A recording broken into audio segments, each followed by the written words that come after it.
করব, হারাম রুজি ভক্ষণ করব না ইনশাআল্লাহ। ইনশাআল্লাহ জিন্দেগিতে কখনো হারাম রুজি ভক্ষণ করব না। আমি মুসলমানের বাচ্চা, মুসলমান। আমার রক্তে বয় মোহাম্মদ সাল্লাল্লাহু আলাইহি সাল্লামের নীতি, আমার গোশতে বয় ইব্রাহিম আলাইহিস সালামের নীতি, আমার রক্তে বয় ইউসুফ আলাইহিস সালামের নীতি, আমার রক্তে বয় মুসা আলাইহিস সালামের নীতি। অতএব আমি মুসলমানের বাচ্চা, মুসলমান ঘরে জন্মগ্রহণ করার পর কিভাবে আমি হিন্দুদের নীতিতে যেতে পারি, কিভাবে আমি খ্রিস্টানদের নীতিতে যেতে পারি, কিভাবে আমি ইহুদিদের নীতিতে যেতে পারি? হারাম কাজকর্ম হিন্দুরা করবে করুক, হারাম কাজকর্ম খ্রিস্টানরা করবে করুক, হারাম কাজকর্ম নাসারারা ইহুদি খ্রিস্টানরা করবে করুক, আমরা মুসলমানের বাচ্চাই জিন্দেগিতে করব না ইনশাআল্লাহ। আমি মুসলিম, আমি হারাম কাজকর্ম করতে আসিনি। আমি মুসলিম, আমি হারাম খাদ্য খেতে আসিনি। আমি মুসলিম, আমি কখনো কোনো মানুষের মাল ধারণ আত্মসাৎ করতে আসিনি। আমি মুসলিম পরিবারে জন্মগ্রহণ করেছি। অতএব আমি সারা জীবন যতদিন বেঁচে থাকবো ততদিন আল্লাহ এবং তার রাসূলের দেওয়া বিধান মতে চলবো ইনশাআল্লাহ। ইনশাআল্লাহ। সম্মানিত দিনী ভাই, আপনাকে বলি, নামাজ এমনই একটা ইবাদত যার উপরে পৃথিবীর অন্যান্য ইবাদত নির্ভর করে। তেমনি যে কোনো দুয়া, যে কোনো তসবিহ তাহলিল, এই বিষয়গুলো কবুল হওয়ার বিষয়টি নির্ভর করে হালাল রুজির উপরে। সালাত ছাড়া যেমন কোনো ইবাদত কবুল হয় না, সালাত ছাড়া যেমন হজ কবুল হয় না, নামাজ ছাড়া পিতামাতার সাথে ভালো আচরণ নাকি আল্লাহর কাছে কবুল হয় না, নামাজ ছাড়া দান সাদকা খয়রাত কোনো কিছু কবুল হয় না, অনুরূপ হালাল রুজি না থাকলে কোনো দোয়া আল্লাহ তাআলা দরবারে কবুল হবে না। বুখারী মুসলিম একটু পরে এখানে আসবো।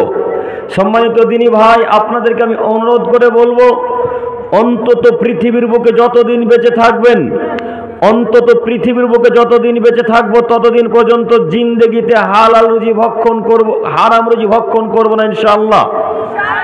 ইনশাআল্লাহ জিন্দেগিতে কখনো হারাম রুজি ভক্ষণ করব না। আমি মুসলমানের বাচ্চা, মুসলমান। আমার রক্তে বয় মোহাম্মদ সাল্লাল্লাহু আলাইহি সাল্লামের নীতি, আমার গোশতে বয় ইব্রাহিম আলাইহিস সালামের নীতি, আমার রক্তে বয় ইউসুফ আলাইহিস সালামের নীতি, আমার রক্তে বয় মুসা আলাইহিস সালামের নীতি। অতএব আমি মুসলমানের বাচ্চা, মুসলমান ঘরে জন্মগ্রহণ করার পর কিভাবে আমি হিন্দুদের নীতিতে যেতে পারি, কিভাবে আমি খ্রিস্টানদের নীতিতে যেতে পারি, কিভাবে আমি ইহুদিদের নীতিতে যেতে পারি? হারাম কাজকর্ম হিন্দুরা করবে করুক, হারাম কাজকর্ম খ্রিস্টানরা করবে করুক, হারাম কাজকর্ম নাসারারা ইহুদি খ্রিস্টানরা করবে করুক, আমরা মুসলমানের বাচ্চাই জিন্দেগিতে করব না ইনশাআল্লাহ। আমি মুসলিম, আমি হারাম কাজকর্ম করতে আসিনি। আমি মুসলিম, আমি হারাম খাদ্য খেতে আসিনি। আমি মুসলিম, আমি কখনো কোনো মানুষের মাল ধারণ আত্মসাৎ করতে আসিনি। আমি মুসলিম পরিবারে জন্মগ্রহণ করেছি। অতএব আমি সারা জীবন যতদিন বেঁচে থাকবো ততদিন আল্লাহ এবং তার রাসূলের দেওয়া বিধান মতে চলবো ইনশাআল্লাহ। ইনশাআল্লাহ। সম্মানিত দিনী ভাই, আপনাকে বলি, হালাল রুজি যদি না থাকে জীবনে, হারাম রুজি যদি থাকে, তাহলে আপনার দোয়া আল্লাহ তাআলার দরবারে কবুল হবে না। একটু আপনারা শতদিন ধরে দেখে আসছেন, কয়েক মাস কয়েক বছর থেকে দেখে আসছেন, ফিলিস্তিনের মুসলিম ভাইদেরকে কচু কাটা করে কেটে এই ইহুদির বাচ্চা নদীতে ভাসিয়ে দিচ্ছে।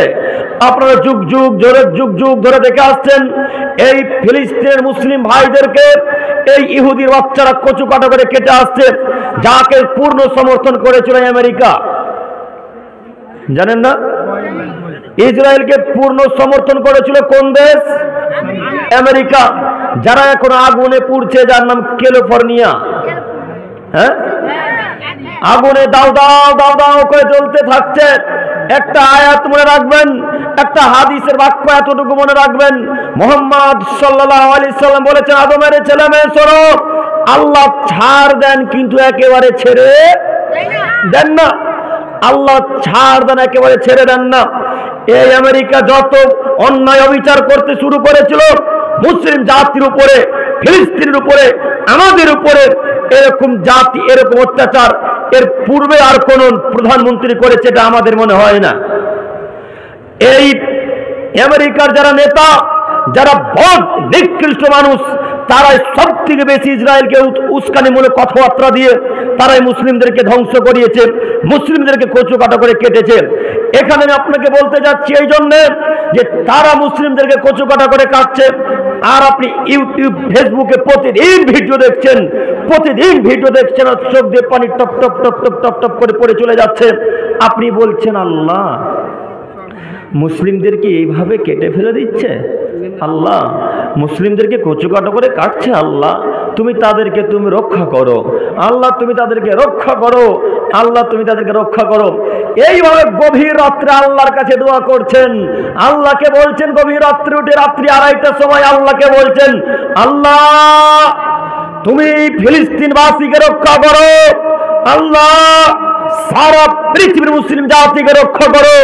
এইভাবে দোয়া করতে আছেন, আর চোখ দিয়ে পানি top top top top top top করে ঝরছে। তখন আল্লাহ তাআলা এক পর্যায়ে বলবেন, ও মুরব্বী সাহেব, হারাম টাকা দিয়ে যে চাদরটা কিনেছিল চাদরটা খুলে ফেলো, তাহলে দোয়া কবুল হবে। কথা বোঝাতে পারলাম না মনে হয়। যেই পাঞ্জাবিটা পরে ফজরের পূর্বে সালাতে দাঁড়িয়েছেন, যেই টুপিটা পূর্বে ফজরের পূর্বে সালাতে দাঁড়িয়েছেন, যেই জুব্বাটা পূর্বে তাহাজ্জুদে নামাজে দাঁড়িয়েছেন, ওই পাঞ্জাবিটা হারাম টাকার তৈরি, ওই জুব্বাটা হারাম টাকার কেনা, ওই টুপিটা হারাম টাকার কেনা, এই কাশ্মীরি শালটা হারাম টাকার কেনা। এই কাশ্মীরি শাল পরে ফজরের পূর্বে 2:30-3টার সময় আল্লাহকে কান্নাকাটি করে ডাকছেন আর বলছেন, আল্লাহ ফিলিস্তিনবাসীকে রক্ষা করো, আল্লাহ মুসলিম জাতিকে রক্ষা করো, আল্লাহ মুসলিমদেরকে তুমি হেদায়েত দান করো, আল্লাহ তুমি মুসলিম জাতিকে কাফেরদের হাত থেকে রক্ষা করো। এইভাবে দোয়া করছেন। তখন আল্লাহ তাআলা এক পর্যায়ে বলবেন, ও মুরব্বী সাহেব, কাশ্মীরি শালটা খুলে ফেলো, তাহলে দোয়া কবুল হবে। জুব্বাটা খুলে ফেলো, তাহলে দোয়া কবুল হবে। পাঞ্জাবিটা খুলে ফেলো, তাহলে দোয়া কবুল হবে। কেন? কাশ্মীরি শাল, পাঞ্জাবি, জুব্বা, টুপি, জ্যাকেট, সোয়েটার সব যে হারাম টাকা, কখন আল্লাহ দোয়া কবুল করবে? কথা বুঝেননি? না বুঝতে পারেননি কথা। দিনী ভাইরা কথা বুঝতে পেরেছেন কি? এতটুকু যদি হারাম ইনকাম থাকে, হারাম টাকা যদি থাকে, তাহলে জিন্দেগিতে দোয়া কবুল হবে না। এই দোয়া যদি কবুল হয়ে যায়, তাহলে ইসলাম মিথ্যা ধর্ম। নাউজুবিল্লাহি মিন যালিক। ইসলাম মিথ্যা ধর্ম নয়, ইসলাম চূড়ান্ত সত্য ধর্ম। যে একজনের কথাতে চলে, তার নাম মুহাম্মদ সাল্লাল্লাহু আলাইহি সাল্লাম। তিনি বলেছেন, হারাম টাকার যদি পোশাক আশাক, পানি, খাদ্য থাকে, তাহলে তার দোয়া কবুল হবে না, তার দোয়া কবুল হবে না, তার দোয়া কবুল হবে না। হাদিস সহিহ মুসলিম মিসকাতের। আব্দুল করিম ভাই, প্রমাণ আছে তো? জি, প্রমাণ আছে বলে তো এত কঠিন ভাবে বলা। বুঝেননি আপনি? প্রমাণ আছে, এই জন্য এত কঠিন ভাবে বক্তব্য দেওয়া। আপনাকে বলি, আপনি একটু শ্রবণ করেন। এতটুকু যদি হারাম কাজকর্ম করে থাকেন, আর একটা গেঞ্জি, জামা, জ্যাকেট, সোয়েটার, পায়ের মোজা পর্যন্ত, এই যে মোজা, এই মোজা যদি হারাম টাকার হয়, আর এই মোজাটা পরে যদি সালাত আদায় করেন, তারপরে আল্লাহর কাছে দোয়া করেন, এই দোয়া কবুল হবে না। কেন? হারাম টাকার মোজাটা কেনা, এই জন্য। কথা তাহলে আমি আপনাদেরকে বুঝাতে পেরেছি, আলহামদুলিল্লাহ। কথা বুঝতে পারছেন তো? আল্লাহ তুমি দিনী ভাইদেরকে কবুল করো, সকলে বলি আমিন, আমিন। সম্মানিত উপস্থিতি, বলছিলাম হারাম কাজকর্ম থেকে যে কোনো মূল্যে বিরত থাকতে হবে।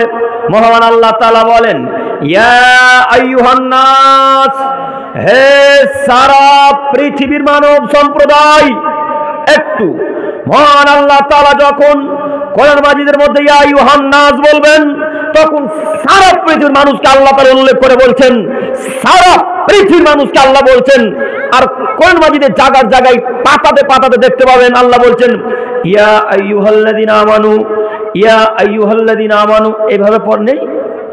আপনারা যারা কোরআন পড়তে জানেন, এই আয়াত নেই গো? কথা বলে না, আছে তো? আছে। যখন আল্লাহ এই বাক্য ব্যবহার করবেন, তখন গোটা পৃথিবীর ইমানদার মানব সম্প্রদায়কে আল্লাহ বলছেন। যখন ইয়া আইয়ুহান নাস বলছেন, তখন আল্লাহ তাআলা তাদেরকে বলছেন যারা ঈমান আনেনি, তাদের সহ সারা পৃথিবীর মানুষকে বলছেন, মক্কাবাসীকে বলছেন। তিনি বলছেন, ইয়া আইয়ুহান নাস, হে মানব সম্প্রদায়, কুলু মিম্মা ফিল আরদি হালালান তাইয়্যিবা। এই আদমের ছেলেমেয়ে, আমি তোমাদেরকে সারা পৃথিবীতে যা কিছু দিয়েছি তা হতে বৈধ এবং পবিত্র রুজি ভক্ষণ করো। কথা বোঝা গেল কি? আল্লাহ বলছেন পৃথিবীর মানুষ, আমি আল্লাহ তাআলা পুরো পৃথিবীতে যা কিছু দিয়েছি তা হতে বৈধ এবং পবিত্র রুজি ভক্ষণ করো। আচ্ছা, বৈধ আর পবিত্র দুটাই তো হালাল না দুটাই হারাম? বৈধ ওটা কি, হালালও একই, তাই না? বৈধ এবং পবিত্র দুটা কি আলাদা জিনিস?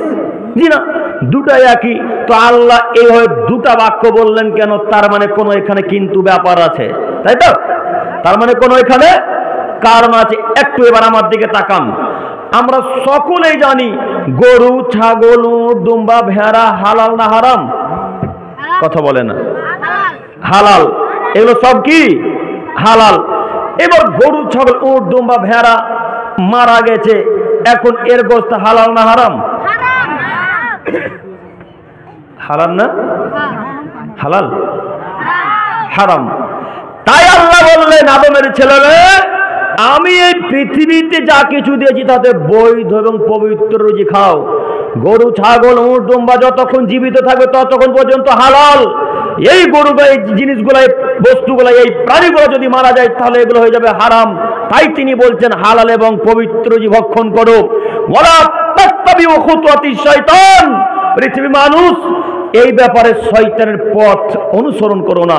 আচ্ছা, এই বাক্যকে বাম পাশে রেখে পূর্বের বাক্যে আবারও ফিরে গেলাম। তিনি বলছেন আদমের ছেলেমেয়ে, গোটা পৃথিবীতে যা কিছু দিয়েছি, গোটা পৃথিবী, একটু আমার দিকে তাকান। মহান আল্লাহ তাআলা বলেন ইন্নামা ইউওয়াফাস সাবিরুনা আজরাহুম ইলা ইয়াউমিল কিয়ামা। আদমের ছেলেমেয়ে শোনো, তোমরা যারা আমার উপর ধৈর্য ধারণ করো, তোমরা যারা আমার উপর বিশ্বাস করে ধৈর্য ধারণ করো, আমি আল্লাহ তাআলা তোমাদেরকে এর ফল, এর প্রতিফল, এর নেকি কিয়ামতের মাঠে দিব। উপরে আল্লাহ তাআলা বলছেন আমার পৃথিবী অনেক বড়, আমার পৃথিবী অনেক বড়। আজ পর্যন্ত মানুষ জানে না পৃথিবী কত বড়। আজ পর্যন্ত কোন নাসার বৈজ্ঞানিকরা প্রমাণ করতে পারেনি পৃথিবী কত বড়। কেউ পেরেছে? এত বড় পৃথিবীর প্রমাণ দিয়ে আল্লাহ বলছেন সারা পৃথিবীতে যা কিছু দিয়েছে তা হতে বৈধ এবং পবিত্র রুজি ভক্ষণ করো। আচ্ছা, এবার আপনাকে বলি মুরব্বী সাহেব, যুবক ভাইরা, আপনার দৃষ্টি আকর্ষণ করছি। এবার মুরব্বী সাহেব, আপনার দৃষ্টি আকর্ষণ করছি। এবার আমার দিকে তাকান। এত বড় পৃথিবীতে আল্লাহ তাআলা এত কিছু দিলেন। আল্লাহ কলা দিলেন, আপেল দিলেন, বেদানা দিলেন, শাকসবজি, ডাল, আলু, পটল, পেঁয়াজ, কত যাবতীয় ফলমূল, আখরোট, কাজু, পেস্তা